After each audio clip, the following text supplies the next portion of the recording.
How's it going there, folks? Welcome back to another fun at-home table read. Tonight, we are finishing off the Marvel Cinematic Universe. This is the back half of Phase 4, Abridged. I'm really excited to jump into this one. These are some weird movies, and I'm curious to see what these scripts are going to do to them. So let's just jump right into introducing ourselves. I'm Logan. I'm going to be on action description. Kevin, I'm Tom Holland.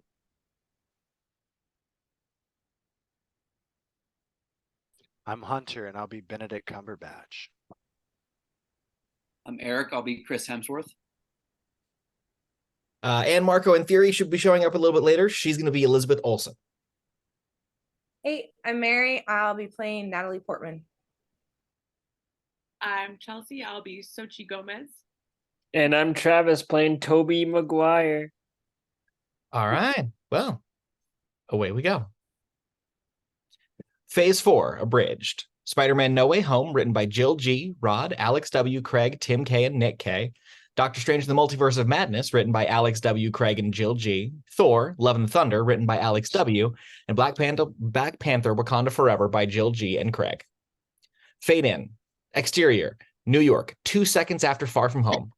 Tom Holland as Spidey-Tom and Zendaya, increasingly unsure why she agreed to be in these movies, are swinging through the city.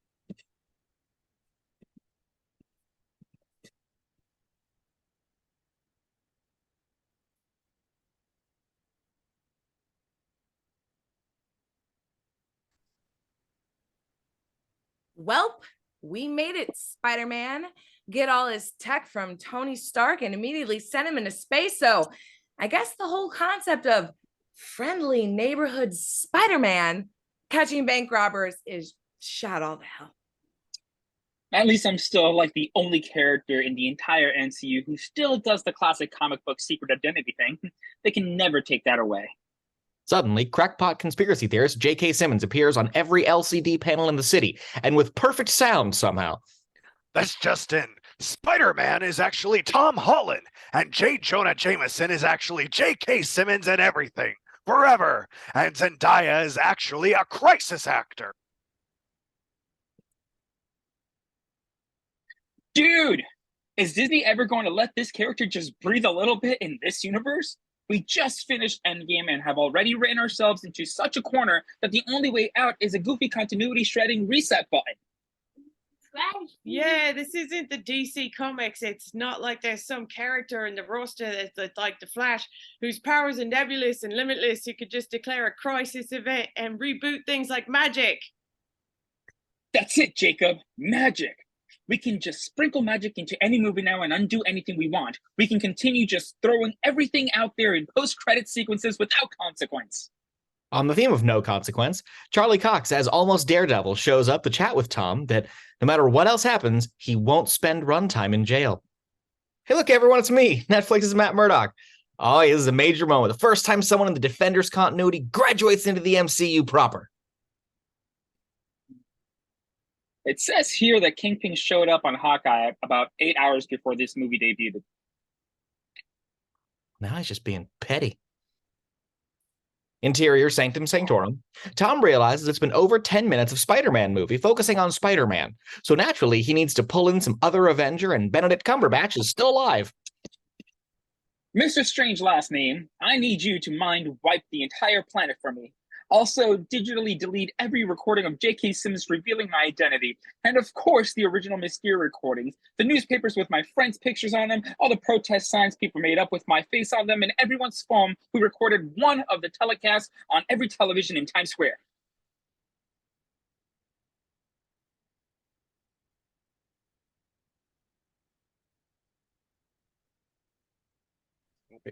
No way, kid. I'm not going to do something world-altering just because your life is harder now. It's not that, sir.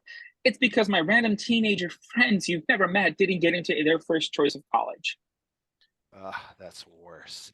Remember when I was more than ready to toss you out into the cold in exchange for protecting a glowing green rock?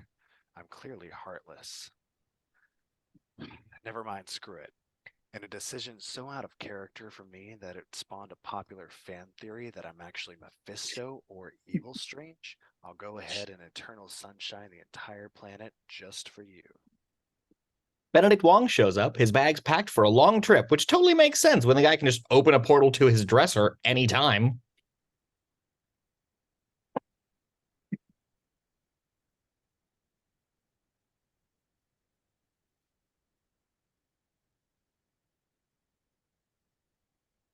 Well, Cumberbatch, don't cast that spell. It's too dangerous and also extremely lazy writing. Okay, but what if you only say that in the trailer and in the actual movie don't really give a shit? Works for me. I have a second Marvel check to cash with. MCU cameo grab bag. Abomination, damn, that's so random. It's worth making fun of twice. Interior Sanctum Sanctorum's wet basement. In the basement, Benedict begins gesticulating wildly while hoping that CGI wizards at Disney paint some orange wisps on the screen that nobody sees how stupid he looks. All right, the whole world is about to forget that Tom Holland is Spider-Man, which is exactly what Sony keeps threatening Disney with every time they have to renegotiate the rights to this character. Okay. Phew. Wait, can you make an exception for Zendaya? I don't think I could ever replicate the circumstances that led me to pulling that again. I mean, I'm okay, but, you know? Fine, your girlfriend will remember whatever it is she sees in you. Oh, and my best friend, Jacob. He should know, too. What? A serious relationship I can understand, but the guy who keeps showing up hairless on late night talk shows talking like a toe wearing a Hawaiian shirt? I draw the line. Oh, shoot. And my aunt, Marissa Tomei, should really know. Literally, you can just tell any of these people again. Jesus. Benedict becomes so distracted that he screws up the spell that requires so much concentration to do correctly that he probably shouldn't have invited a spectator. What? Exterior New York Bridge. With the spell having failed, Tom considers Plan B after almost gaslighting the entire universe, saying pretty please. Hello, MIT person? We were desperate to find any function for Tony Revolori this time, so he happened to know that I could find you here. Vice Chancellor, is this a Lori Loughlin situation? I'm not saying no, just clarifying. Oh no, the bridge is suddenly being attacked by Dr. Alfred Molina. That's right. Hello, Spider-Man. I'm here to cause general chaos and destruction while carefully avoiding fatalities because I have a historical vendetta against you. Against me? Phew. Honestly, after 2 movies of my villains mostly hating Tony Stark, it's kind of refreshing you hate me directly. Wait a second. You're not Peter Parker. I don't hate you at all. I hate the Tobey Maguire Spider-Man. Gosh, I wonder if he'll show up. Back in my universe, we don't have the internet to leak the worst kept secret in Hollywood. And I'm here too, cackling incessantly and hoping I don't run out of pumpkin bombs, which I can't make more of here in this reality. Oh, good. The performance of character death has been a real problem in the MCU. I'm glad we're rectifying that across film franchise too. Suddenly, Tom and Alfred are teleported back to the Sanctorum, while presumably Willem murders everyone on the bridge in the R-rated version. Interior Sanctum Sanctorum's dark, wet basement. Benedict captures Alfred in a glass jar for bad guys borrowed from the sets of every other action movie made in the last decade. Tom, the spell backfired. It did the exact opposite of making people forget you're Spider-Man. It made people who forgot suddenly learn I was Spider-Man. What? No. Huh? Obviously, it opened a rift in the fabric of the multiverse and instantly transported to our world other versions of people who know you're Spider-Man. And Venom, for some reason, who doesn't know that. Bit of a stretch, but sure. Wait, the multiverse is basically infinite. So there must be like 600,000 variants of Aunt May walking around New York. Eventually. And of course, characters who likely know the identity of Spider-Man at some point in time in some universe where we fought, but that didn't happen to have had a Sony movie made with them, like Kraven, Morbius, Scorpion, Jackal, Black Cat, Hydro Man, Hobgoblin, Chameleon. No, listen, it's just the major fan service villains, but not all of them. Disney lost James Franco's number. Silvermane, Molten Man, Prowler, Grizzly, Human Fly, Alistair Smith, Jack-O-Lantern, Spot, Black Tarantula, Pandemonium, Sin Eater, Vermin, Doppelganger, Proton Goblin. Damn, I fought a lot of goblins. Hippo, Screwball, another Thanos, if you think about it. Just stop questioning the paper-thin justification for all this fan wankery and enjoy it. Now, go capture all the other bad guys who were transported here because they know you're Spider-Man. And since there's no way to actually know if that's why a crazy villain shows up, just capture anyone doing weird stuff and it'll work out. Right. Would this be a good time to call up all the other Avengers, Or are you leaving the theoretically infinite number of dangerous supervillains to me and my 2 high school friends? Damn right I am. But I will offer some strange tech to add to all your Downey tech just to make you even more indebted to other heroes. We're on page 8. This arm thingy has a magical whip that instantly teleports any bad guy into a magical prison cell that is invulnerable to all their powers. There was a long, long pause.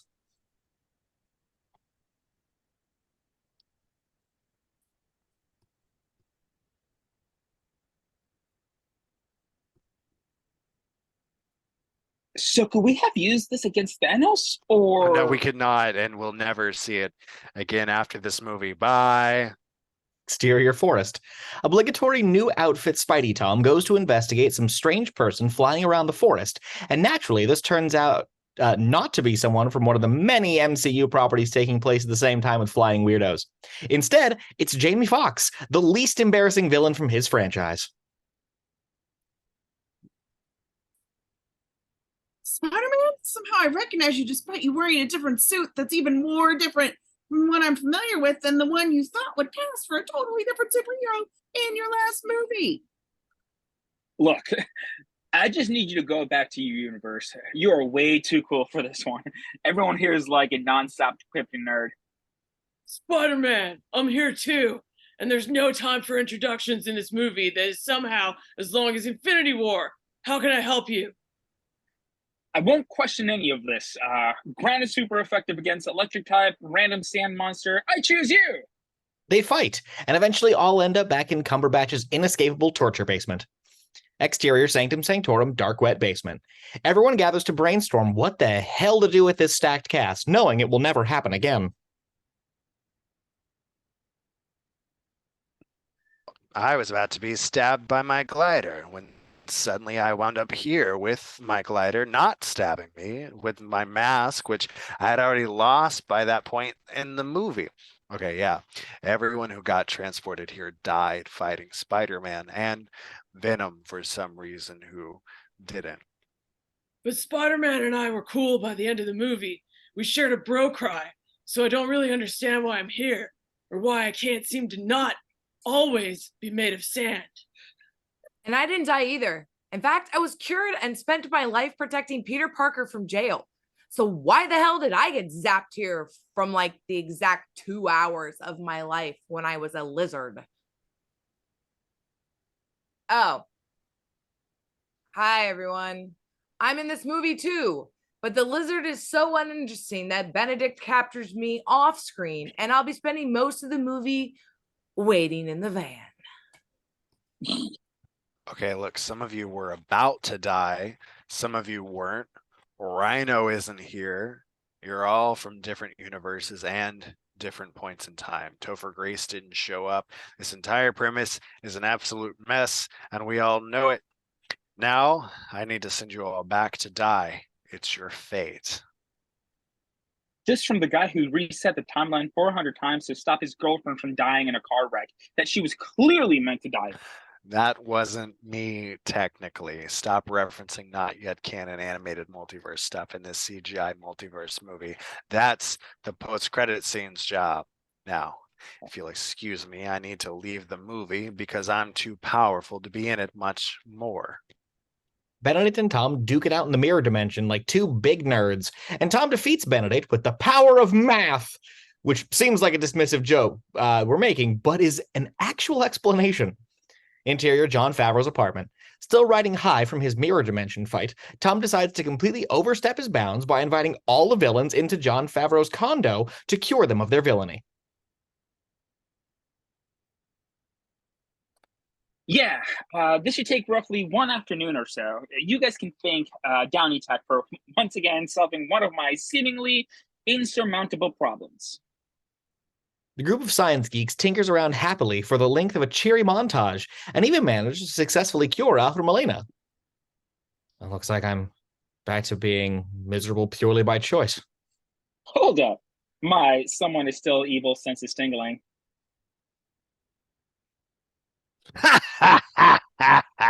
It's me, obviously. These other assholes aren't in my league. They rely on extensive CGI to be threatening, while I only need my goddamn face.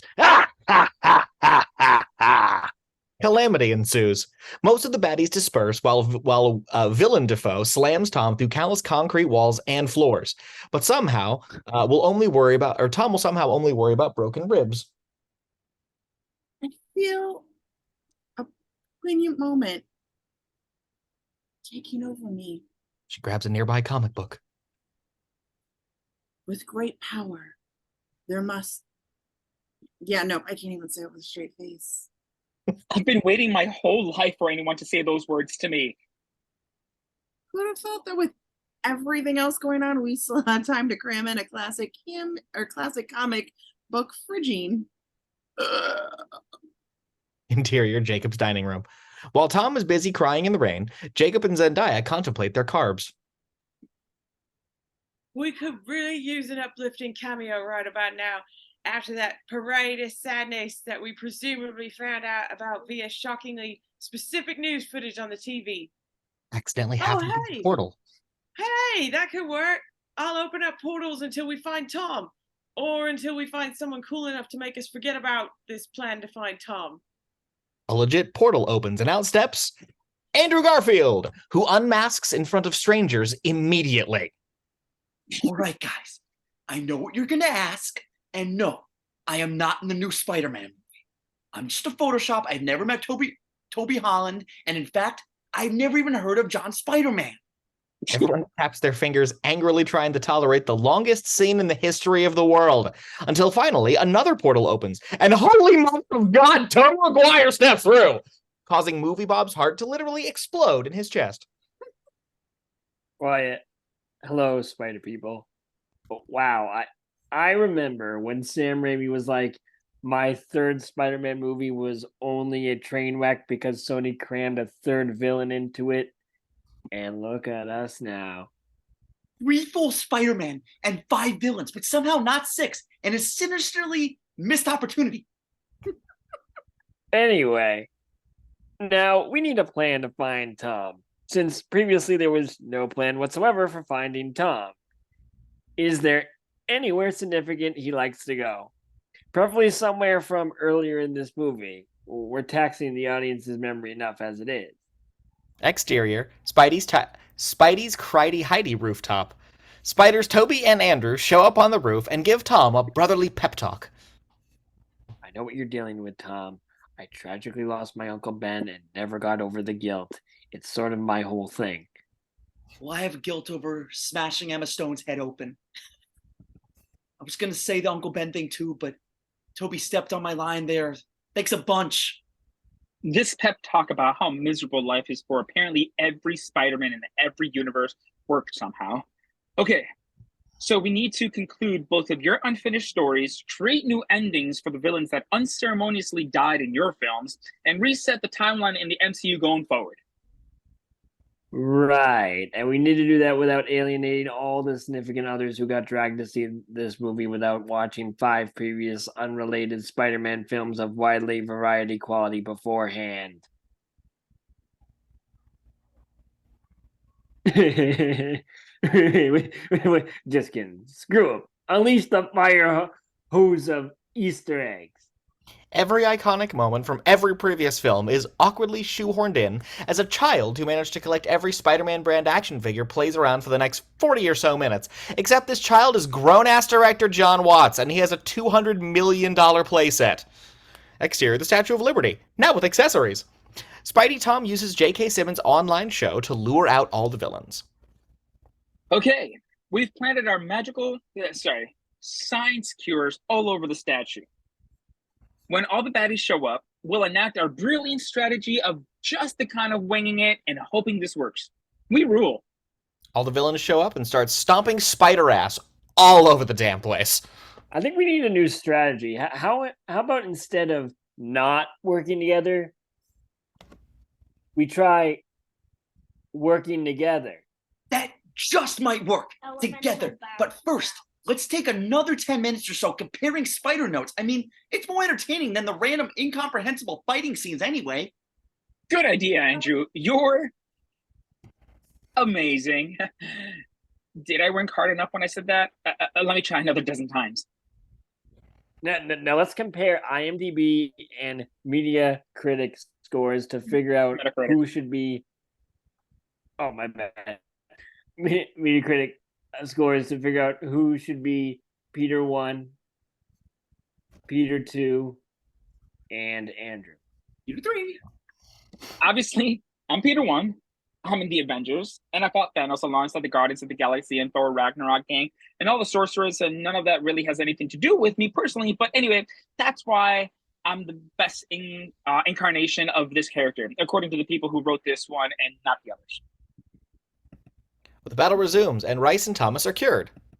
Surprise! I'm back and ready to help defeat exactly one villain. My work here is done. Good luck with Defoe!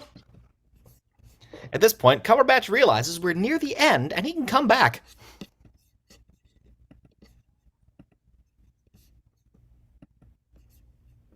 You've been using my sling ring. I had to be stranded on a mountaintop and almost die to learn that from Tilda. Come to think of it, maybe she was just messing with me. Anywho, time to push the big movie ending button. However, a Defoe bomb explodes the magical gizmo, causing even more multiverse ruptures. Looks like I'm going to be busy straining and gesturing again. Good luck with Defoe, guys. Zendaya almost falls to her death, but Spider Andrew saves her. With him stuck in personal resolution mode, it's up to the other two Spideys. Horberg, I'm going to stab you with your own glider, Willem. Oof, this is really heavy. No, Tom. Don't stab him. Stabbing is wrong. Is stabbed. I set myself up for that. Collapses. Spidey-Tom good stabs Willem with science juice, making him safe again. Andrew Garfield cries, then Tom Holland cries, then the audience cries, and Toby wonders why he took so much flack for crying in his movie. Can't close ruptures. All kinds of intellectual properties going to invade. I swear, that's the silhouette of a Hostess Twinkies ad coming through. What if you do the original spell, though, where everyone forgets they know I'm Spider-Man, except this time it's worse for some reason? I can't think of any reason why more mind erasure would reverse this spell any better than while I'm even more distracted, but I'm going to go with it mostly because I want to punish you for making me go see the Grand Canyon. Very overrated.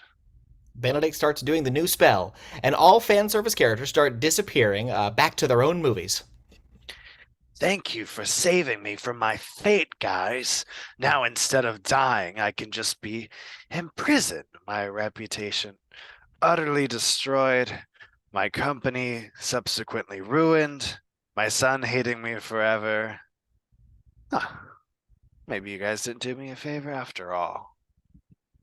Meanwhile, I'll head back to my climax, where this time I'll have regained my sanity and morals and reclaimed control over my tentacles. Oh, that already happened the first time you died anyway. Well, Hey, thanks for summoning me for one last round in the red and blue suit. It's been fun to take a break from all other acting work as... Scrolls IMDb, keep scrolling, further all the way back to 2017. The Boss Baby narrator? You know, I had fun too. Or at least I would have if I was in this movie, which I'm not. Glad I could save your girlfriend, Tom, but that doesn't rub salt in the wound at all, knowing that I definitely had the skill to save my own and just did it. Everyone vanishes back to their universes, resetting the continuity within the MCU while leaving the multiverse door open for Marvel to just downright do whatever the ever-loving fuck they want next, and you dumb dorks will slurp it up. Well, Zendaya, I guess this is the end of the road. You'll forget we were ever a couple, and our relationship will be wiped from reality. I just wish we could have more time. Even one more day. Oh no! We're actually accidentally doing that story. Abort, abort, abort. End. But not really. Interior Mexican bar mid-credit scene. Tom Hardy is drinking and cussing and talking about Spider-Man. Hey, Kevin Feige, it's me, Tom Hardy, the character from the Venom franchise that you clearly hate. Like the way we just wrote ourselves into the MCU with no regard for continuity. And you can't sue you can't sue Sony because you need those characters to survive. Almost like the company is a parasite feeding off your box office cash, and you're in a symbiotic relationship with. Oh, I get it. Pack your stuff and get the hell out. You wrote yourself into my universe with a post-credits gag, and I can write you back out with one. But I just got here. I actually say this, along with every member of the audience.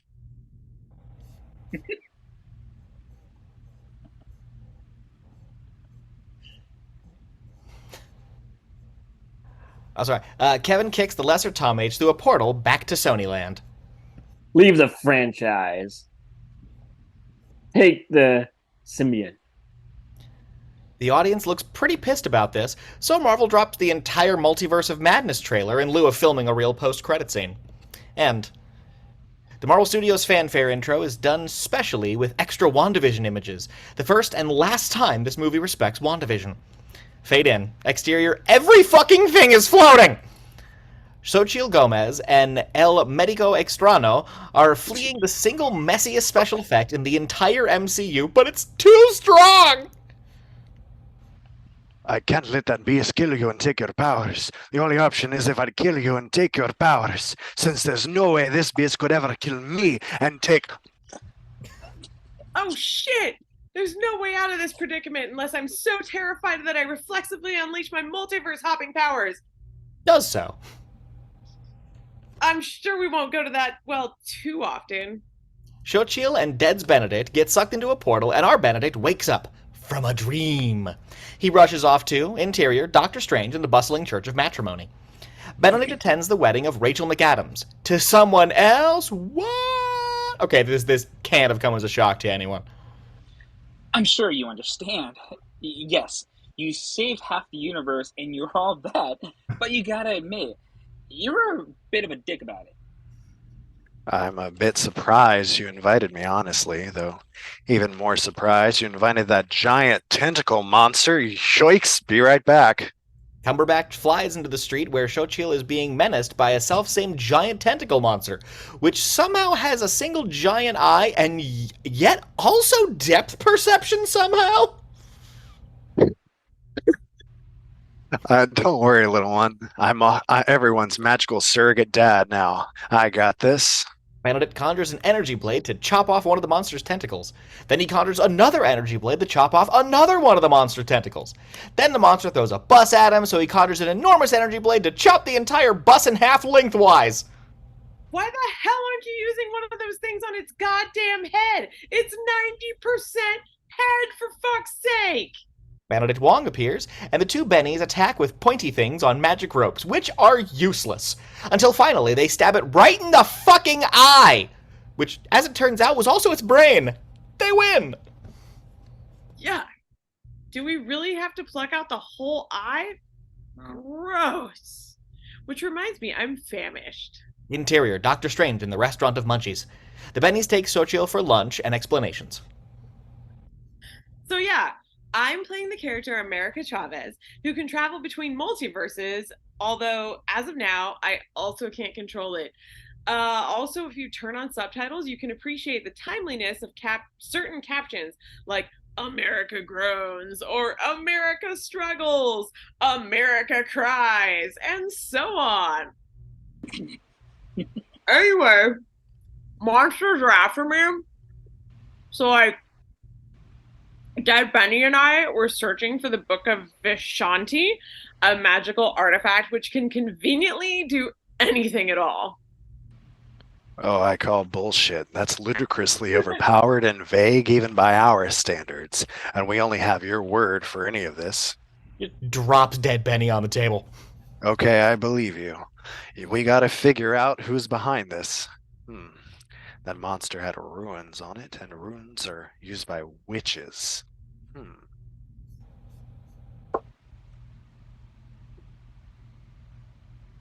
What do you think, Benedict Wong?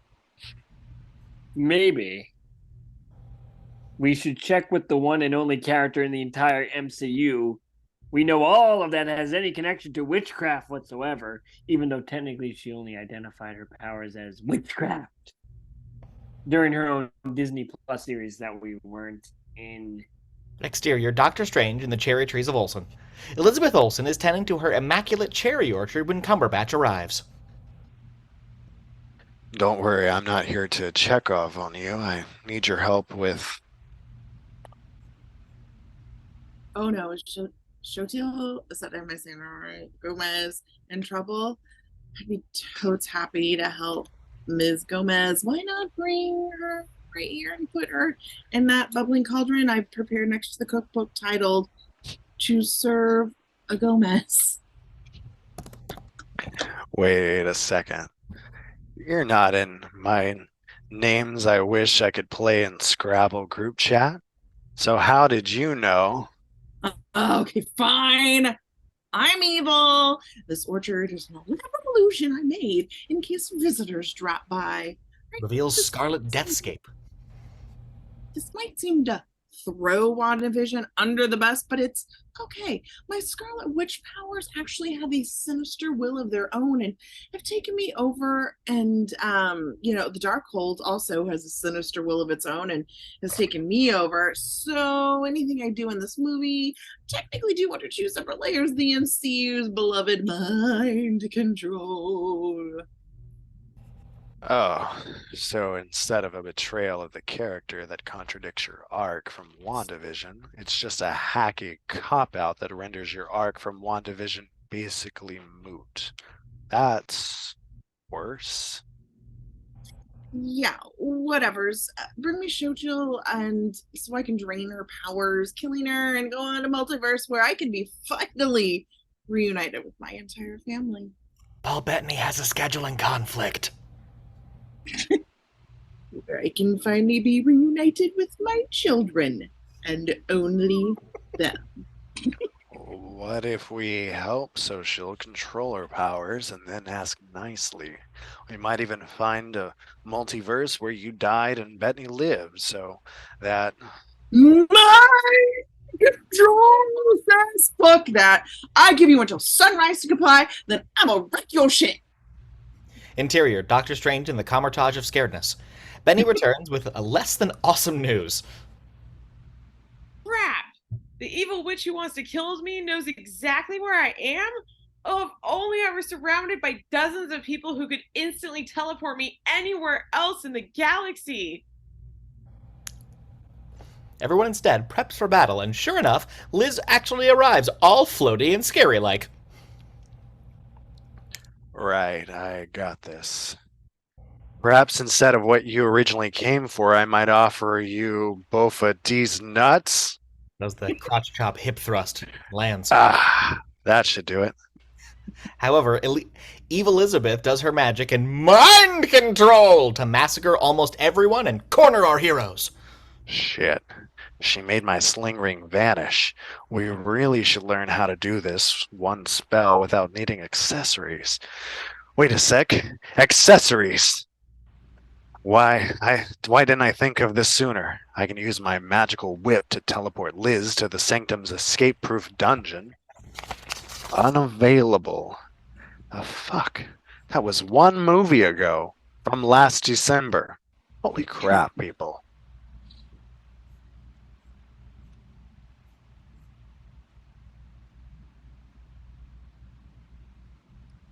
Holy crap, people. You button stymies again. Ha ha, now the Benedict shall die. No, instant disintegration is too good for you. I shall knock you out instead. Yeah. Oh no. And does so. Liz starts to absorb Xochitl's powers, but she gets scared enough to open a multiverse portal. Cumberbatch revives and tackles Xochitl into it.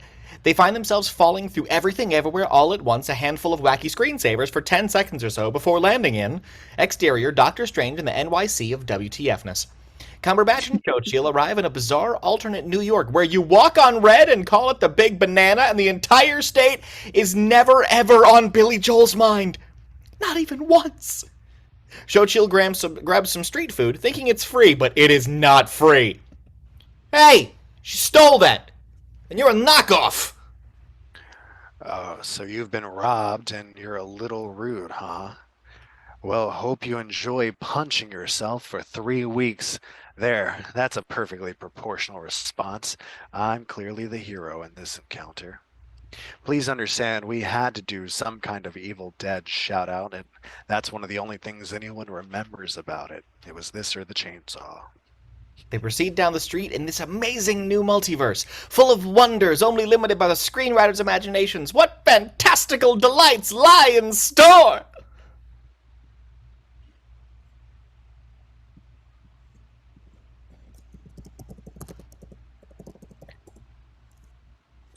I do wonder. Hello, I am a machine that provides exposition and backstory to the audience. Step right up. Get your backstory exposited right here. Oh, wow. A memory of me with my 2 moms. Don't worry, though. They're very ethereal and chaste with hardly any lines. But this was the day a bee scared me so much. It triggered my power, hurtling all of us through a portal. I haven't seen them since. America sobs the perilous situation of her LGBTQ family. Yeah, I see what you mean about the timely captions. Buck up, kid. I'm sure there's a heartwarming reunion scene in your future. I give it 2, 3 more movie stops. They find the Sanctum Sanctorum, which has a statue dedicated to a version of Cumberbatch that shockingly has no goatee! No facial hair at all! What in God's name? Oh, and also he's dead!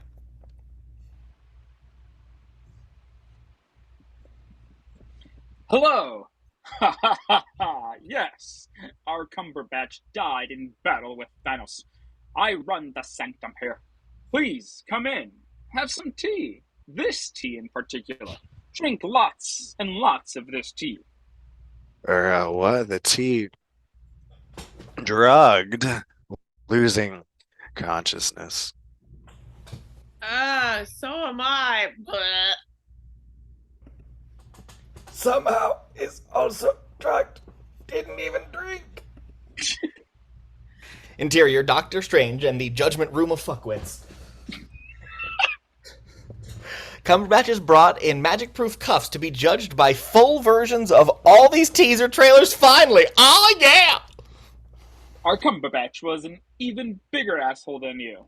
Big enough to swallow entire multiverses inside. So we had to kill him. And maybe you too, just to be safe. And now, may I introduce your starting lineup for the Earth 838 Illuminati! Captain Carter reporting. Next to me is Anson Mount as Black Bolt, leader of the Inhumans, because in this universe, his show didn't blow ass chunks. My God. And here, I'm Captain Marvel. Presumably in this continuity, I took the mission Brie Larson did, but I didn't have fun enough jacket for my daughter to suggest a new color scheme. Hey, Reed Richards, leader of the Fancast 4 in the house! Is anyone else feeling these reveals should have been way better if we hadn't spoiled them all months ago? We still have the ultimate power move, Sir Patrick Stewart! Look, don't get too excited. After the whole Ralph Boner incident, I wouldn't be surprised if I turned out to actually be a retired plumber's assistant called Randy Glasscock or something. No, Tom Cruise Iron Man then. Bummer. Oh well. Not like any of you will still be around 10 minutes from now. Could have had Jackson T. Tumpercocky up there for all it matters. Tumperaki, whatever. Hey, does anybody else hear Elizabeth Olsen on the loudspeakers? Hey gang, it's me. I possess Earth 838 counterpart Elizabeth Olsen, and I've gotten here sooner, but some random Wong stand destroyed my dark hold, and I had to go find the mystical mountaintop with the original session tapes. Haley, Lashana, Anson, and John rush over to a big battle chamber and confront Liz. Oh, right, let's kick things off magically erasing Anson Mount's mouth. A tactic which would really help defeat all of you, but unlike each of my murders, feel a little special, you know. Oh shit, well, I'm fine as long as I don't. Whoops. Damn it, Liz, don't make me use my stretchy powers! They look really silly! He stretches goofily and dies of embarrassment. You won't kill me that easily. I'm an already established character in this franchise. That means I get to have an actual fight, even if that makes no sense. Fine, I'll brawl with you instead of instantly making your head explode, I guess. Haha! I could do this all day! Bisected with her own shield. Or not. Lashana attacks, but somehow Liz sucks all Lashana's power out so she can be killed by a large rock in a dignified, heroic way. Oh, let's hope that totally drain opponent's power spell isn't something that would instantly get me out of any future jam or past one. In fact, what spell? Back in Judgment Chamber, Chiwetel guards Benny. Don't think you're getting out of that vote, Benedict. Once my fellow Illuminati finish getting slaughtered, I'm dragging their corpses right back here and we are gonna vote. Gonna take some quick thinking to get out of this jam. Hey, Chiwetel. Sure would suck if you attacked me right now, especially if you did so swinging your sword towards my magic cuffs. Oh yeah? Well, maybe I will then. Cuts the cuffs in two. Benedict clamps one cuff on Chiwetel. Now neither of us can use magic, so you'll have to face me in hand-to-hand combat. So prepare to face the martial arts chops of a middle-aged neurosurgeon with busted hands. I may not have thought this all the way through. In an adjoining room, Xochitl is trapped in a special holding cell built by Earth 838 scientist Rachel McAdams. What? Whoa! Eve Elizabeth's here to murder everyone and then me! This is terrifying! Good thing I have a superpower specifically designed to let me escape places, which triggers whenever I'm afraid! What, seriously? Damn, if only there was something really scary here, like a bee! Don't worry, these cages designed to imprison super beings can surely be smashed by a common fire extinguisher. They cannot. Wait! I also have a star punch power I used before, and then kind of forgot about it! Punches a hole in the cage. Liz arrives, but is interrupted by Sir Patrick! Psychic battle is joined! Now for an epic battle on par with the great Professor X versus Phoenix battle. Oh, fucking hell. This is the third time I've been murdered playing this role. You'd think I've learned my lesson by now. Fortunately, this buys enough time for Cumberbatch to regroup with Rachel and Xochitl and his magic cloak that's been busy doing fuck knows what, and together they find a door to the floaty dimension with the Book of Ashanti. Yay! Okay, all-powerful book, time for that instant wind spell, which is a magic energy blast. I was doing that before. Well, maybe this one is better. Or it's, I guess not. Xochitl is finally scared enough to open a portal. Liz boots Benny and Rachel through it, then uses her mind control to direct the portal to Earth 616, Mount Wunderbar. Hey, why not just mind control me to go to the multiverse you want? We addressed this in the movie. What if the kids get sick and the cure exists in some other multiverse? Or what if the Wi-Fi goes out during the third period of the Stanley Cup Finals and we need to find a multiverse where it didn't? What if I forget to pick up fiber pills and well, You get the idea, okay? It's just way more convenient if I have the power myself. Throws Schulcher on an evil altar. Now for the unnecessarily long sacrificial ritual. Sets a timer and waits. Exterior, Doctor Strange in the fucked up realm of crapness. Cumberbatch and Rachel land in a dark and sinister New York where reality is fucked. Since Benedict's solution to everything is find another me, they do that, and he comes face to face with yet another batch. Right. Must tread carefully here. We don't know what's what. Wow, this place is a trash heap. Hey, you've got a Darkhold. Gimme. Fuck you. I need that to keep murdering my multiverse selves in ways that give you nightmares. Pops open his third eye. Surprise! I'm evil in case the captioning calling me sinister strange had tipped you off already. Damn it, once again, my turning to someone for help has initially appeared promising, only for it to be revealed they're plotting my doom. Shit, that's 3 times now in this movie alone. I really suck at turning to someone for help. Benedict is thrown by being a Dick Slumberland into a piano. So it's a classical music fight you want, huh? We'll take that. Casts Einstein on the beach. Wow. Well, 2 can play at that game. Casts 4 minutes 33 seconds. I'm not beaten so easily. Casts Reverse Bolero. No. Casts Lair de Lune. Damn it. Casts Der Lied von der Erde. Thrown out of a window and impaled on a spike. Phew. Let's see. Now, I can use the Darkhold to possess my corpse self back in the 616 universe. Rachel, please be ready to battle any swarms of undead souls that attack us here. I'll use as many as I can to create my new soul cape of screaming wraiths for my rotting zombie self. Hey, if Marvel didn't want Sam Raimi, they shouldn't have hired Sam Raimi. Exterior, Doctor Strange in the mountain realm of sacrifice. Meanwhile, Liz is finally about to murder Xochitl when her guard beasties get fragged by Benedict Corpsebatch and Benedict Wong. They trap Liz in a giant wraith glow ball. That won't hold her long. It's okay, you can take my power, even though you two won't shut up about how you can't possibly stand up to Liz without some all-powerful ultra weapon. Don't you see, Social? You've been subconsciously controlling your powers the whole time. You intentionally brought us to all the correct universes to connect the story together. No, that doesn't make any sense. I didn't possess any of the information necessary to enact that plan, consciously or not. Hold on, this is the zombie Strange. True. Well then, I guess the only explanation is that your powers include the ability to pick an optimal course of action by pure dumb luck.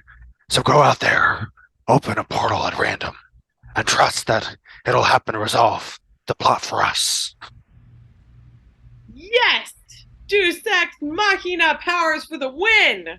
Xochitl opens a portal to Elizabeth Wholesom's house, where the kids see evil Liz and are terrified.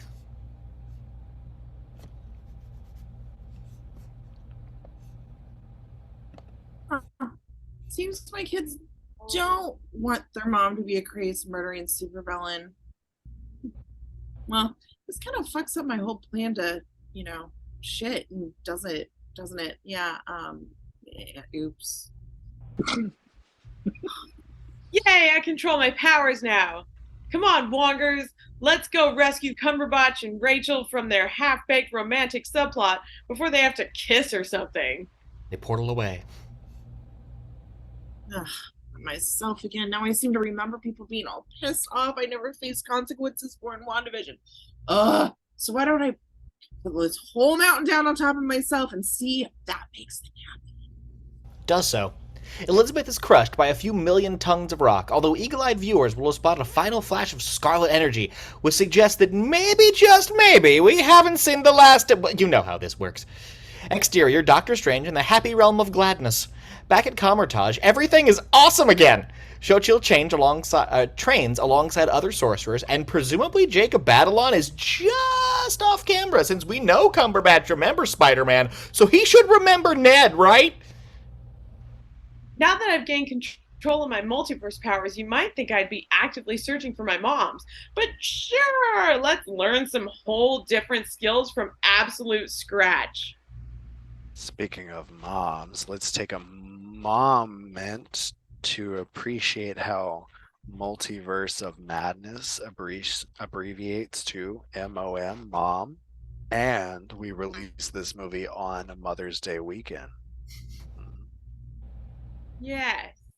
Having the primary mother being a raving, child-obsessed, homicidal maniac, and two other mothers banished to an unknown fate.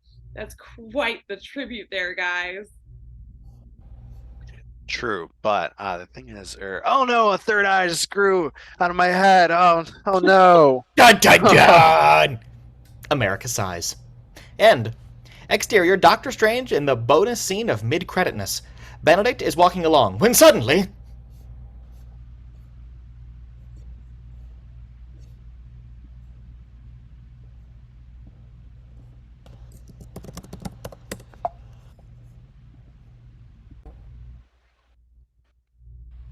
Everyone, it's me! And look, I have a funky costume.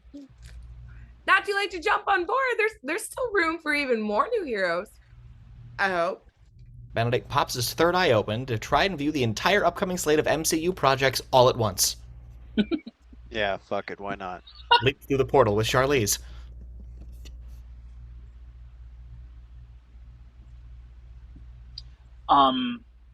So are we ever picking up my 616 storyline again, or what? Exterior, Doctor Strange not in the bonus scenes of end creditness. Bruce Campbell finally stops punching himself. Sweet. So, with Stan Lee gone, if you're looking for someone new to cameo in every single MCU project, oh, come on! End. Fade in.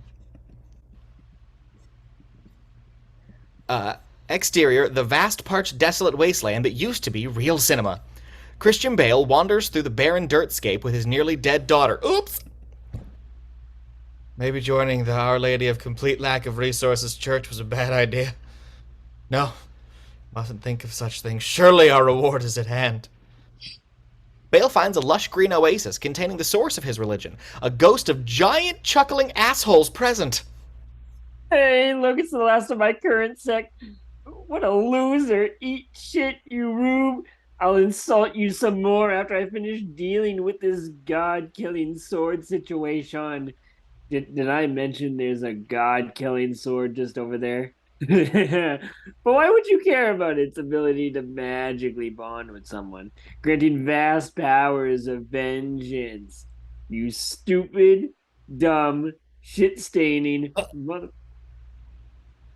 Now I am simple gore, no more. The lore of Gore's gore is in store.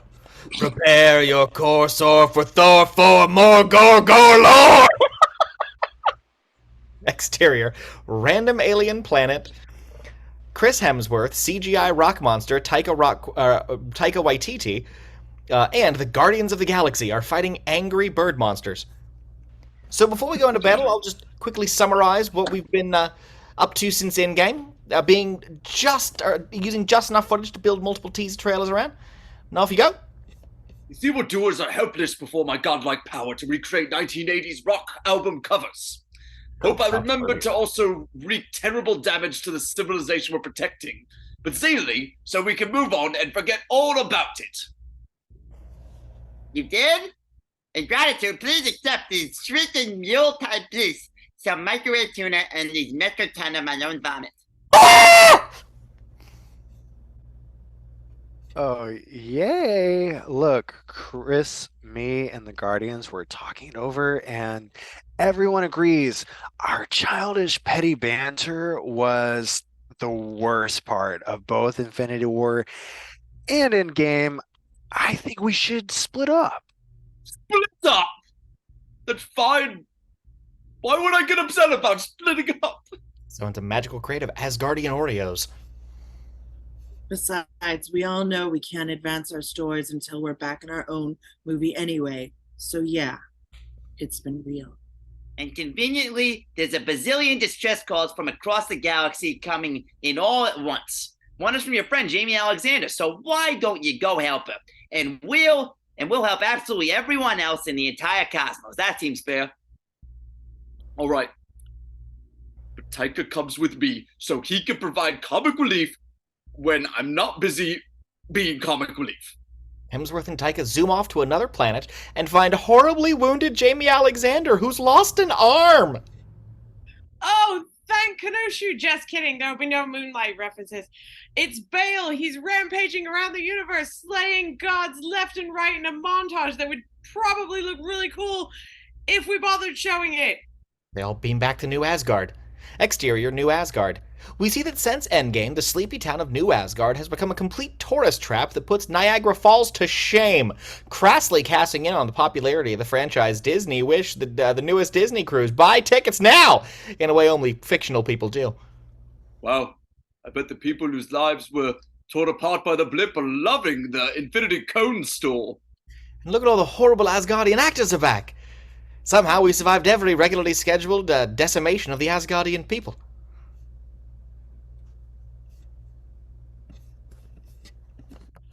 Plus, now I'm in it too. Tune in next movie for Adam Sandler as Gore.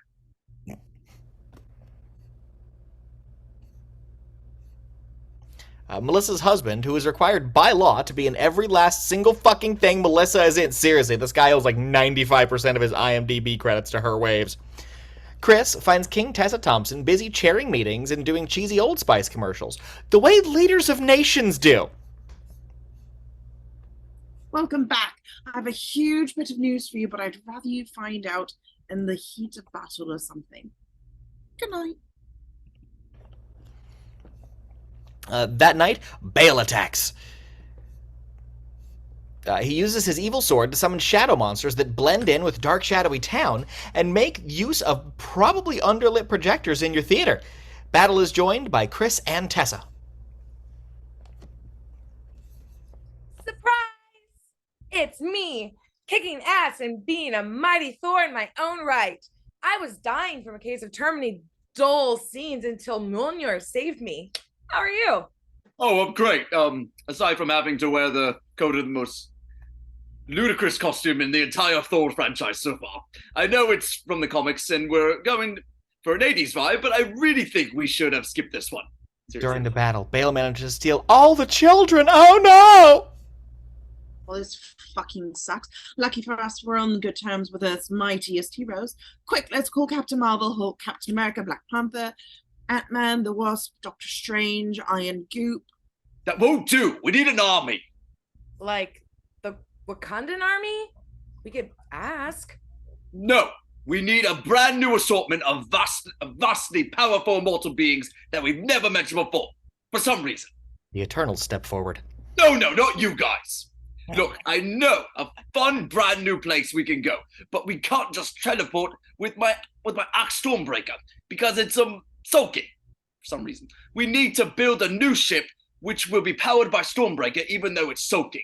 Plus we can use the Shrieking Mules some more. Everyone will love that.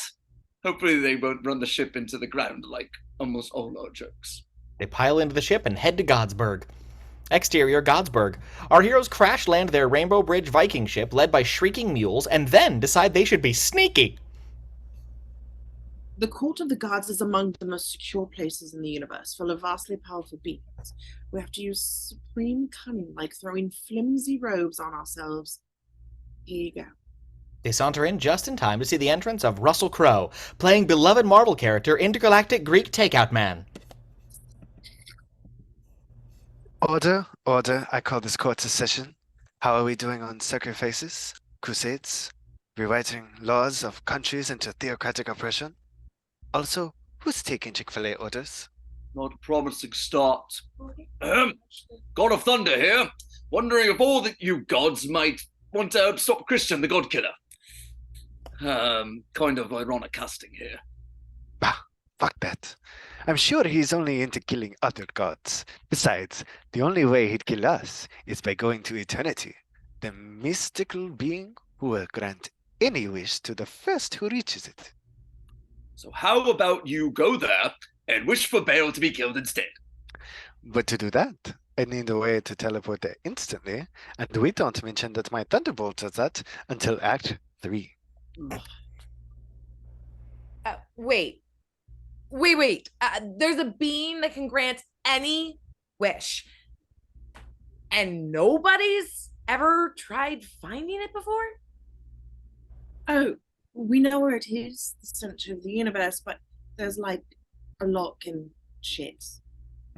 And for unknown eons, in a reality full of gods and teleporters and lasers and magic, nobody has ever tried forcing, picking, or bypassing this lock? Well, the reasons for that are no, shut up and fuck you. For your insolence, I sentenced Chris to participate in a cheesy nudity gag. Russell magically makes Chris naked and a bunch of extras faint because people surrounded by old school gods 24/7 have never seen a sexual organ before. Or my. Hell with this, let's fight. But only Russell and his guards. Everyone else, please hang back. Thanks. Chris summons his outfit back and they fight. Russell throws his thunderbolt through Taika and he crumbles into tiny rocks.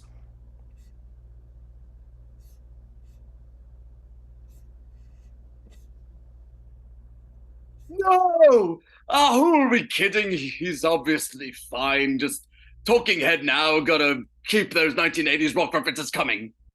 Chris spears Crow with the thunderbolt, heroically murdering a god for being a self-centered asshole. Hey, wait, isn't that what Bale's doing this? Never mind. Yay! Another thrilling heroic escape!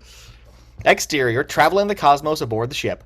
Chris and Natalie get time together while Tessa is busy drinking because alcohol dependence is wacky. One of the captured kids is Idris Elba's son, who inherited his all-seeing powers. It's told me exactly where they are. Could have been neat if Bale had used the kid's all-seeing power to find eternity, instead of everyone knowing exactly where it was all the time. Yeah, would avoid a lot of the awkward questions. Someone's more Oreos. Natalie, I've been meaning to have a big, meaningful talk with you and didn't know how, but Chris Pratt taught me about using goofy metaphors and jokes so that we can get through it and still be doing comic relief. So we can be together again and still keep it zany? Awesome. Smooches Chris, bumps her head, and falls in the pool. Oh, they're so damn cute. They remind me of my two dads. I know I mentioned my mom and stepdad in the last movie, but some of us tertiary cast have a backstory too, okay? So it'll all be explained in the Disney Plus series. They reach the sinister black and white planet of shadows because maybe an extended sequence in black and white will make Martin Scorsese finally like these movies. Exterior, planet of shadows. Our heroes disembark and find Bale's lair. Oh, gosh. Look at these absurdly cartoonish drawings. Bale figured out that the Bifrost unlocks the key to eternity. Stormbreaker was the secret to accessing the ultimate magic wish this whole time. Well, shit. That would have been good to know when we were searching for a way to bring half the universe back to life. Really should have explored the whole eternity angle. Natalie throws the axe into space, but they are immediately ridiculously easily captured by Bale. Curse your shadow powers, Bale! Damn, if only we brought any magical sources of light with us. Summon the axe, Chris. Or I'll kill Tessa and Natalie. Suppose I could kill them and threaten the children, but you know. Chris summons the axe, freeing them. Bale summons even bigger shadow monsters, and there is much fighting. However, Natalie begins faltering, and Tessa gets MCU stabbed.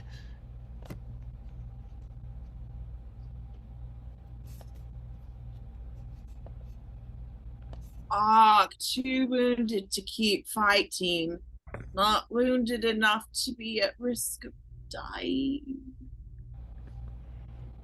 Last movie I saw firsthand the dangers of summoning the Bifrost, mid-battle with the enemy right next to me. But fuck it. Go, Gadget Bifrost. Chris activates the Bifrost, but Bale grabs Stormbreaker just as they leave. Now I can teleport to eternity and claim my prize and murder all the gods. Yep, here we go. Well, right out the next scene anyway. He wordles. Interior, New Asgard Hospital. Natalie is back to being human and dying. Every time you use Mjolnir, it saps your human strength and it brings you closer to death. I guess when I told Mjolnir to protect and look after you, it did not quite understand what I meant by that. Mjolnir shrugs. Look, I really don't mind getting killed off if it means I can stop doing the lame catchphrase joke. Someday that joke might land. Someday. I'm not ready to lose any chance of that happening. You rest while I finish the movie myself. That's something that could happen. Yep. Chris uses the Thunderbolt to teleport to the final scene because this is the sentence where it gained that power. Interior, Gate of Eternity. Rather than kill the kids, Bale takes them all to Eternity, possibly to use as a distraction or threaten them if Chris shows up, but then leaves all of them to be crushed by a giant falling rock, except Chris is there! Fuck. Bale. Summon more shadow monsters, and based on the current speed, they'll reach us any week now. But don't worry, kids, I can imbue all of you with the power of Thor for the length of this battle. I bet the Wakandan army wishes did that. The kids adorably fight the monsters while Chris takes on Bale. However, Bale is about to win when... Surprise! I'm also here. We gave Tessa's Pegasus cosmic teleportation too. Basically, by the next movie, everyone's left shoe will have cosmic teleportation powers. The tide turns, and Chris and Natalie destroy Bale's sword. Ha ha ha! Now you're defeated, Bale! Now you're defeated, Bale! Without your powers, we'll wither and die. You'll wither and die very soon, and I hope you don't use that time to reach eternity first, while we stand around gloating, oh shit, he did exactly that. Chris, Natalie, and Bale get teleported to one of the Best Buy parking lot Zen screensaver landscapes, as we see the figure of Eternity. Also, Natalie has exhausted her Thor power and is all dying human again. Bale, wait! You don't really want revenge. Choose love instead. You... Alright. I shall take the higher path and choose love. I shall use my wish to bring back the only person in all of time and space I personally care about, my dead daughter. How noble and selfless! That's it? Not the Asgardians who your monsters killed earlier? Not the god I said was the nicest you'd ever meet? Not even Jamie's arm? It's a one-time forever wish you could. Best dad ever. Fuck. But maybe, it's the first group to reach eternity, and we could get wishes too. I mean, we never properly defined first, so I'd say. Sorry, there's a hard cap of one wish total by anyone ever. I saw Wonder Woman 1984. No thanks. That's fair. Quick, Chris. I thought of a way out of this horrible catchphrase gag. Whispers into his ear and turns into sparkles. Give the writers of the next movie a few years to come up with the punchline. Or never have one at all. I knew you'd solve it. Exterior epilogue. We see that once more yet again, New Asgard has been rebuilt. And so, Natalie died a great hero, Asgard soldiers on, and Chris realized his true destiny was to be the guardian of Bale's daughter, since she was being played by Hemsworth's real-life kid. Also, I met a rock named Dwayne, get it? I'm training all the kids to be warriors. Chris turned down my original idea of just having them stay here and fortify them whenever we're attacked.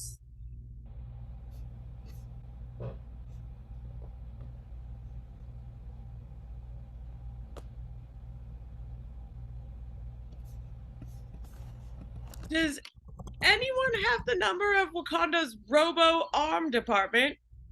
And interior mid-credits bonus scene. Back at Godsburg, Russell Crowe is in fact not dead! Girl, Hemsworth will pay for embarrassing me like this. But why take retribution myself when I can tease yet another third Sting Avengers character? He's here. He's there. He's every fucking where. God hack. God hack. End. Exterior post-credit bonus scene. Natalie arrives in Valhalla and is greeted by Idris Elba. Hey, didn't you die after the battle with Thanos?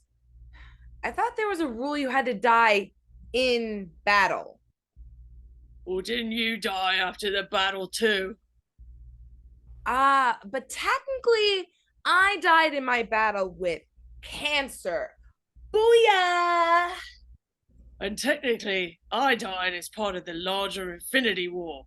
Bam! High fives, Natalie. Anyway, welcome to Valhalla. I'm sure you're eager to see all the other deceased Thor characters we have here, like, Round gestures at the emptiness. Fuck. End. Exterior, Russian heaven of the Moscow Vodka Bears defeating Team Canada in ice hockey 14-0 forever. Oh, come on, again? What's a girl gotta do to be wished back to life anyway? Listen up, Hemsworth. If you assholes find yet another magical wish to bring back the dead, then if you would not fucking mind... End. Fade in. Interior, Letitia's less than life-saving lab. Code conspiracy theorist, super smart scientist Letitia Wright, desperately tries to save her brother Chadwick Boseman's life, but he tragically succumbs to illness off-screen. Listen up, everyone. This is some real-life shit. And this is a sad story. We're literally starting with a funeral. It isn't going to be like the first movie, and things will be a lot easier if you just accept that up front. Nope. Hashtag recast T'Challa. Suit yourself. Letitia and Angela, along with the dwindling subset of comic book movie fans who are actually still decent human beings, all shut the hell up to allow for a moment of silence during the Chadwick-centric Marvel Studios logo. Interior Outreach Center 1 year later. A bunch of Black Ops thugs burst into Wakandan Outreach Center, pointing guns at everybody.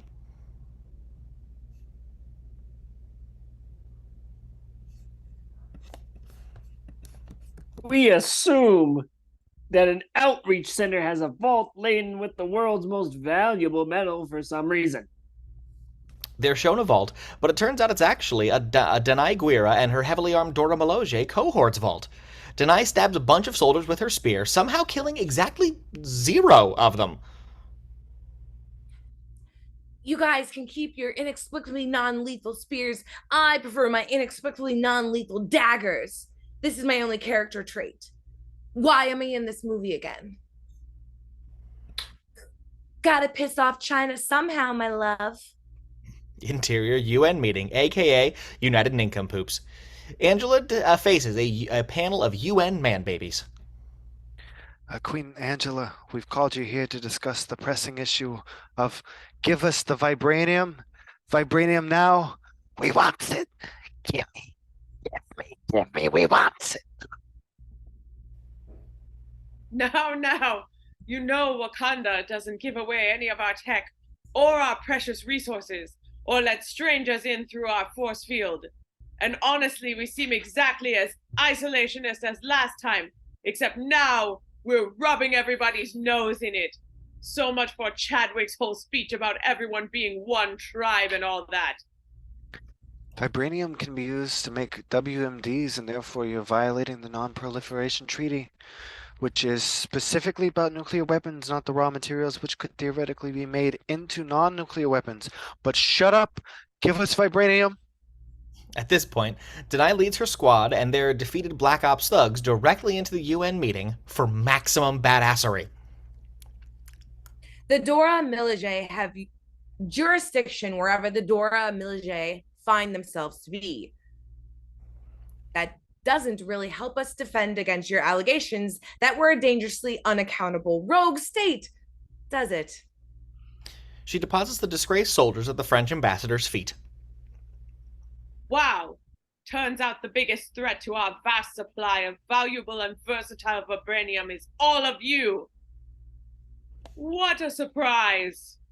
Exterior mining ship, night. Lake Bell is leading a team of Navy SEALs who must have never seen the abyss.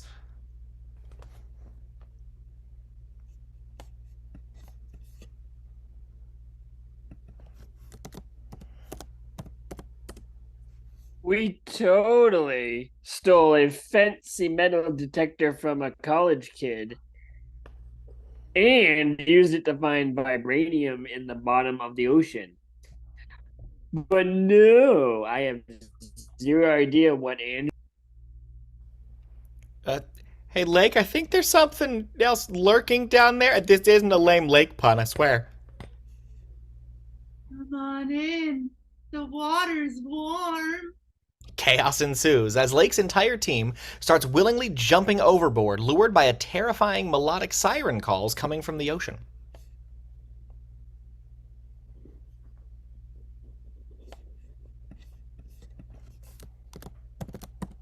Sigh. I thought now that we didn't have Scarlet Witch, Kilgrave, or this universe's Loki, the MCU might finally be done with mind control. More fool me.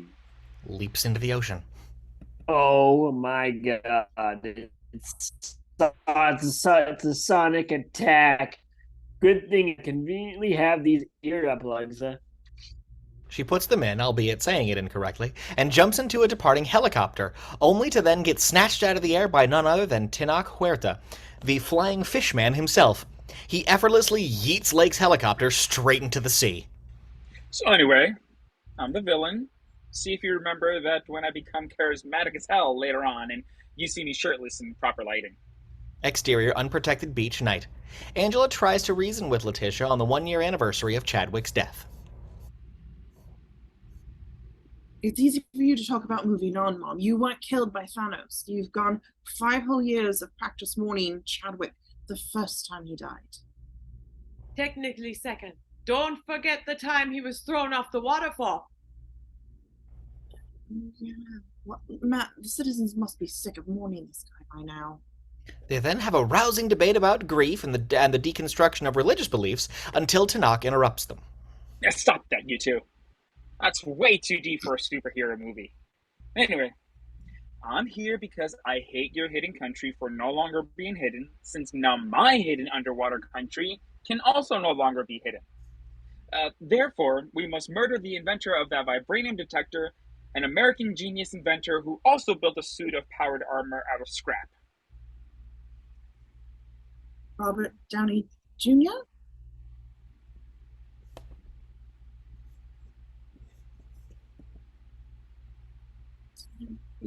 No.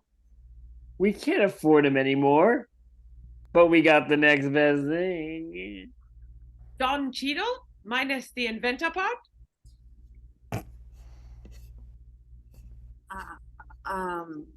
Me minus the suit of armor part? You know what? Just forget it. Leaves to go salvage what's left of Blade. Oh. Here, take this and use it to call me when you find her. Hands over a conch shell. First mermaids, now this. You're really just leaning into all the ocean cliches, aren't you? What's next, drowning people? What? No. Exterior MIT campus. Denia accompanies Letitia on a mission to Massachusetts to kidnap Dominique Thorne. They somehow manage to avoid bumping into Zendaya, Jacob Batalon, Tony Revolori, or Ty Simpkins, who must all be cutting class today or something. Hey, listen, Dominic, I used to be the comedic relief, but now I have to actually undergo character development. So meme duty falls to you.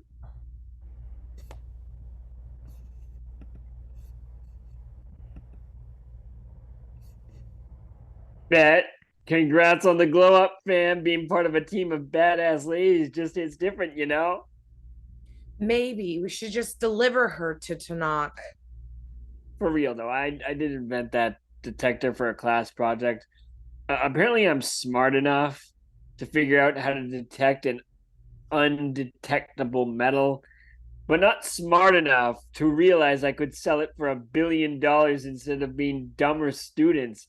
Homework at like $8 a page. How did you invent something that detects vibranium whilst having access to exactly 0 grams of vibranium? Now, come on, I'll show you my lab. Exterior Boston Bridge. The trio makes their way to Dominique's humble garage of scraps, but they get intercepted by ambiguous government people. Oh no! We should split up for some reason. You guys take my car and motorcycle. I'll trust my life to my untested homemade armor. Puts on knockoff Iron Man suit. And please, nobody shoot me while I'm wearing this because I seem to have neglected the armor part. She flies away. Danae drives off, fending against the government guys, while Letitia encounters a far worse adversary. Production delays. This motorcycle stunt looks dangerous. We certainly wouldn't want me to crash and break my shoulder and suffer a massive concussion that requires ongoing therapy to cope with, would we?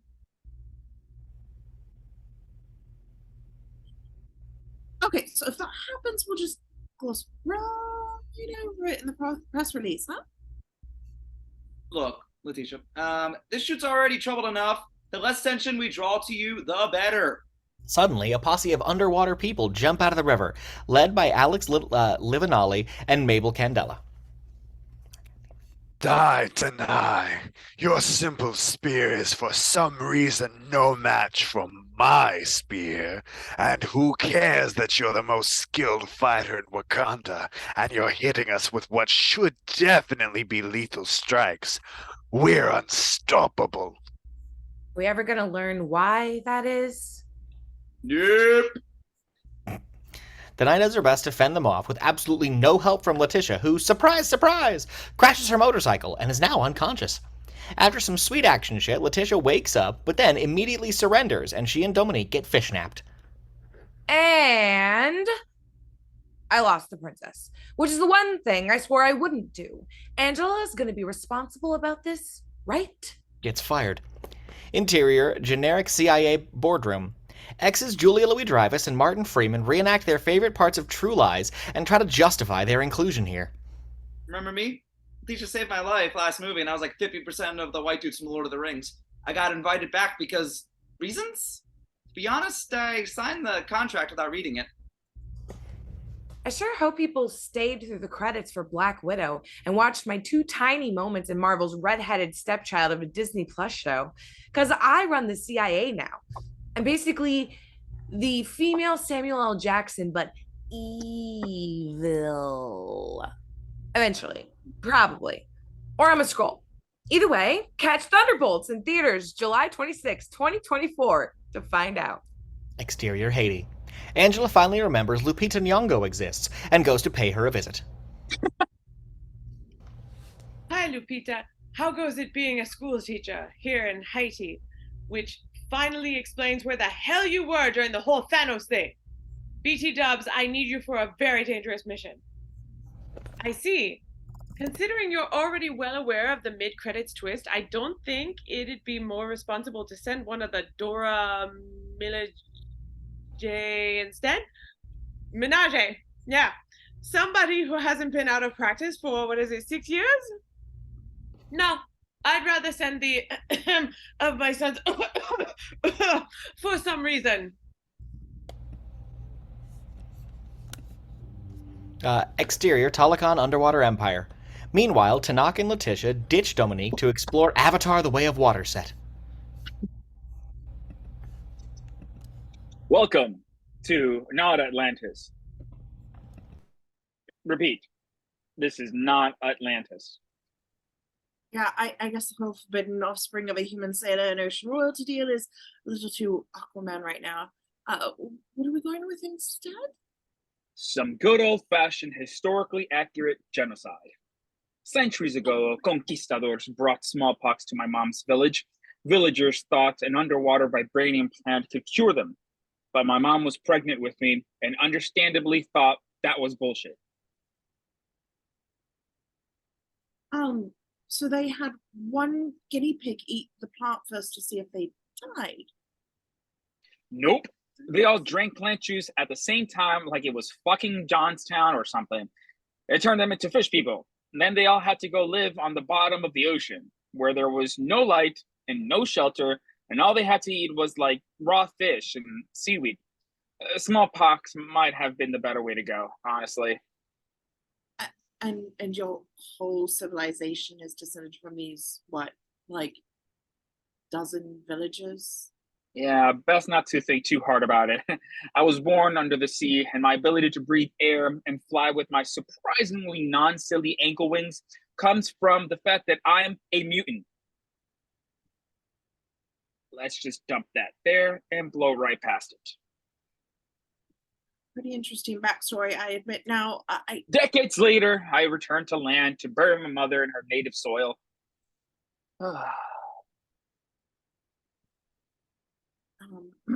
This still going. The Spanish went a bit slave crazy in our absence, so we killed them all. I got branded Un Niño Sin Amor. And I'm a boy without love, so I took the name Namor. Betta's my new name because I truly had no love for the surface people, including the slaves I just freed, I guess. Wait, did you just retcon your 83-year-old name's significance and pronunciation to make it more culturally meaningful? Can we do that? Yeah, the whole Greco-Roman vibe didn't mesh with my new Mesoamerican backstory. Bring on the comics nerds rage.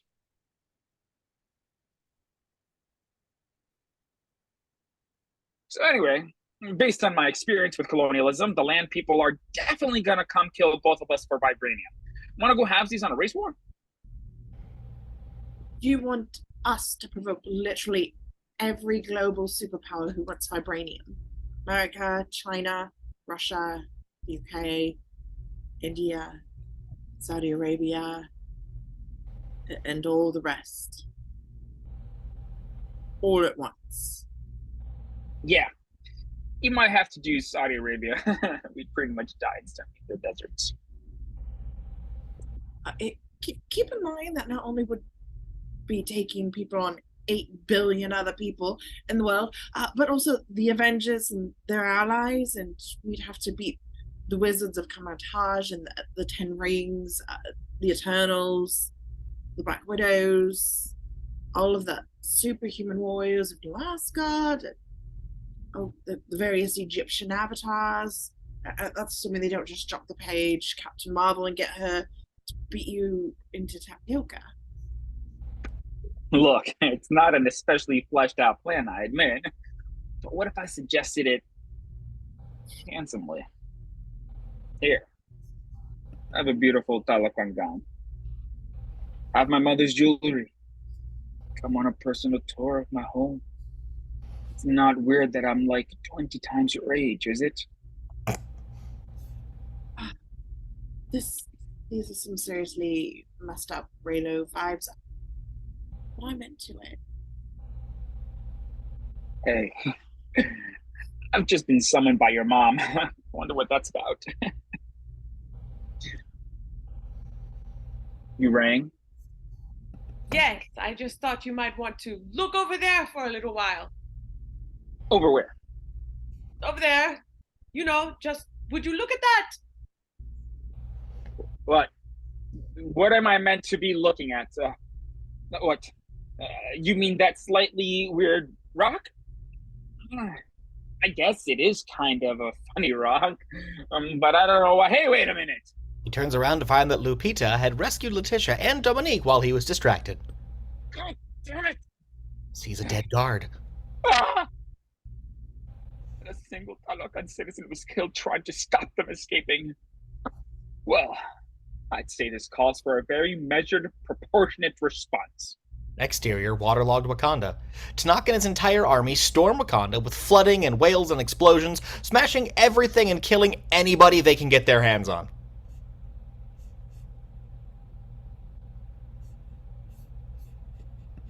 Oh, that's right. We just angered the race of technology. Yeah, I said that. Advanced sea monsters who told Technologically. technologically, yes. Advanced sea monsters who told us they would take revenge if we didn't side with them. Probably should have been preparing in some way. Tenoch then floods the throne room in an attempt to drown Dominique. Dude, really? How original. At any rate, I won't let you kill her. We need her to be part of our overwhelming glut of streaming series. She saves Dominique, but in the process manages to herself drown.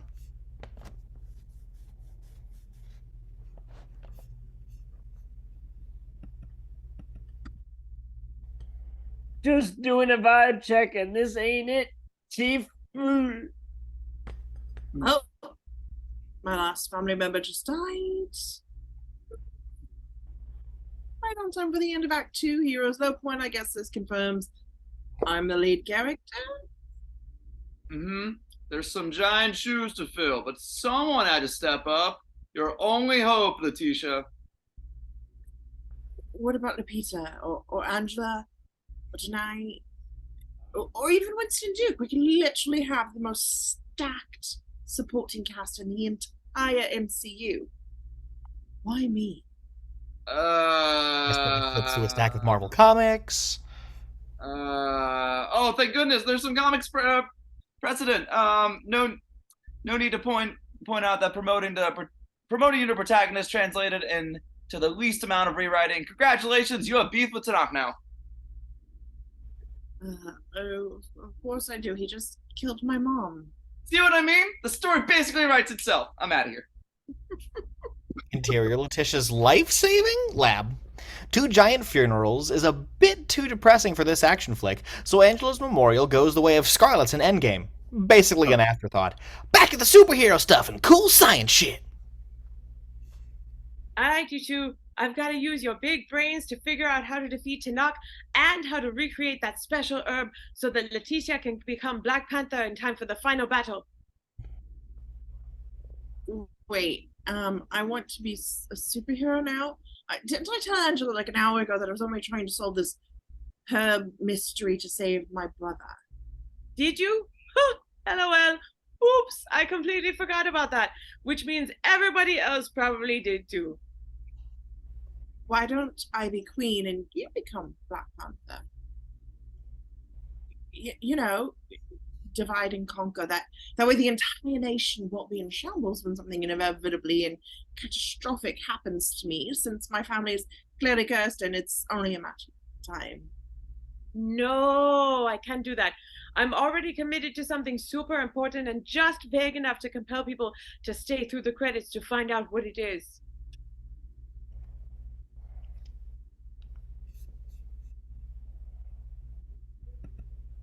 It's all good. I'll make a chamber to dehydrate out Tenoch.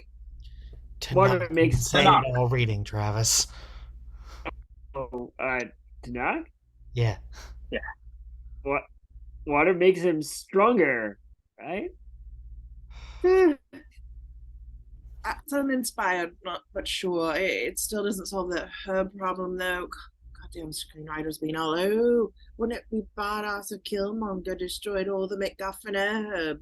I mean, where are we ever going to need to replace the Black Panther? Am I right? Fiddles with her bracelet. Wait a minute, Tenoch's mom bracelet? It's DNA Chekhov's gun for shadowing technobabble, vibranium bullshit. That'll work! Thanks to that totally platonic bracelet, Letitia presses a big resolve screenwriting problem button and recreates the herb. Interior ancestral plane throne room. Letitia's entire understanding of faith, in online spoilers, is challenged by the ancestral plane appearance of Michael B. Jordan instead of her dead mother, brother, or father. Surprise! Turns out I need to be to at least cameo in every single one of Ryan's movies. Also, be serious. No one actually wanted a CGI Chadwick here, right? Shut up, punks. Look, I ain't talking to you. Letitia, I got one question. Are you going to be honorable, or are you going to get shit done? Maybe I can be both? Shit, I hadn't actually considered that. Look, just keep the option of emulating the jerk who tried to murder your family open. That's all I'm saying. Bizarrely, I will. Interior mountain cave. Up in the mountains, Winston and the elders sit around waiting for a new leader to, I don't know, fall from the sky. Hey, so I just drank that freaky purple sludge and I got this super dope costume. I'm pretty sure it makes me the new Black. Not without a training montage, you're not. Or we could just do a quick arm wrestle. Sounds great. Letitia handily beats Winston, and all the elders immediately accept her as the new Black Panther. But no word yet as to whether the internet incels will follow suit. Okay, here's the plan. We go provoke Tenoch's their enormous sea monster army in the middle of the ocean where they have an insurmountable home field advantage and then capture them in a giant blow dryer. Sound good? Right. Are we sure my genius level intellect wasn't treated for super strength when I took that herb?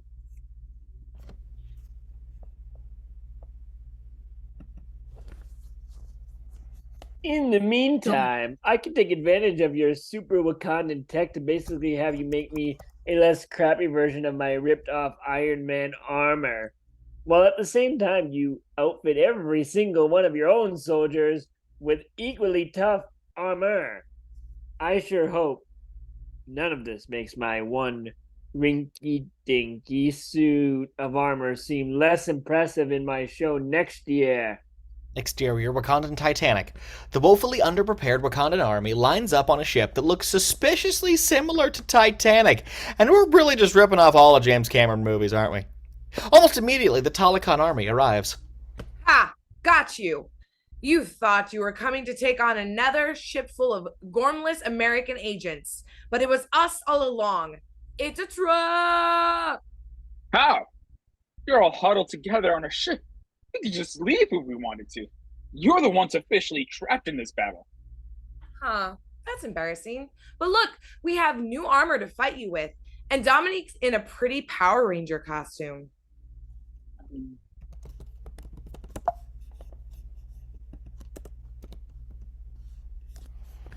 Okay, but have you figured out a way to kill any of us yet? No, we did not do that.